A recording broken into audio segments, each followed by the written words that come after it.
Hey, I'm Sadie. And I love going fast and feeling the rush of excitement when I'm behind the wheel of a go-kart. But it isn't always easy, and sometimes things can get out of control. You know, there have been times when I had no idea what I was doing. I've crashed, finished in last place, and even accidentally went backwards at the start of a race. Ready, set, go! Now, that was embarrassing, but it's not just on the racetrack where things feel out of control. Sometimes I have no idea what I'm doing in real life, too. Like when a friend gets mad at me or someone wants me to do something I know I shouldn't. Has that ever happened to you? Have you ever found yourself thinking, I have no idea what I'm doing? Well, you aren't alone. We all find ourselves in a place where we need answers. And my favorite place to find those answers is in the Bible. The Bible is God's true message to us about himself. Did you know that there were people in the Bible who didn't know what to do? One man who really needed some answers was named Gideon. Gideon wasn't a brave man, but God showed his power by working through Gideon and a few hundred people in an amazing way. Let's open the Bible to the book of Judges, which is in the Old Testament, the first part of the Bible, and find out what happened. Gideon. For 7 years, the Midianites ruled over God's people, the Israelites. They attacked the Israelites and destroyed their crops. So God's people went and hid in the mountains. One day, an Israelite man named Gideon was working in his hiding place when the angel of the Lord visited him. Then the angel said, "The Lord is with you, mighty warrior. You will save your people from the Midianites." Gideon answered, "How can I save Israel? My family is the weakest. I am the youngest in my family." "I will be with you," God promised. Gideon wanted to know that the Israelites would win the battle.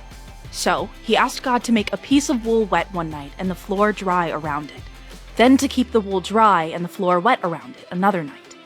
God did what Gideon asked.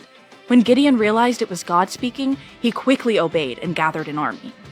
Gideon gathered 32,000 men, but God said, "You have too many soldiers. When your enemy is defeated, the people will think, 'We have saved ourselves.' Tell those who are afraid to go home." Many of the soldiers left, and only 10,000 stayed to fight. Hold on. Now, you might be thinking, maybe the Midianite army wasn't that big. 10,000 soldiers is plenty. Nope, because it wasn't just the Midianites that came to fight the Israelites. It was also the Amalekites and all the people of the east. There were a lot of enemy soldiers. So why would God send some of the soldiers home? Well, God wanted the people to know that it wasn't by their strength that they defeated their enemies. It was by the power of God. So let's see what God asked Gideon to do next. God said, "There are still too many men. Take them down to the water and watch how they drink. Place in one group those who scoop up water with their hands. Place those who kneel to drink from the water in another group." Gideon obeyed God.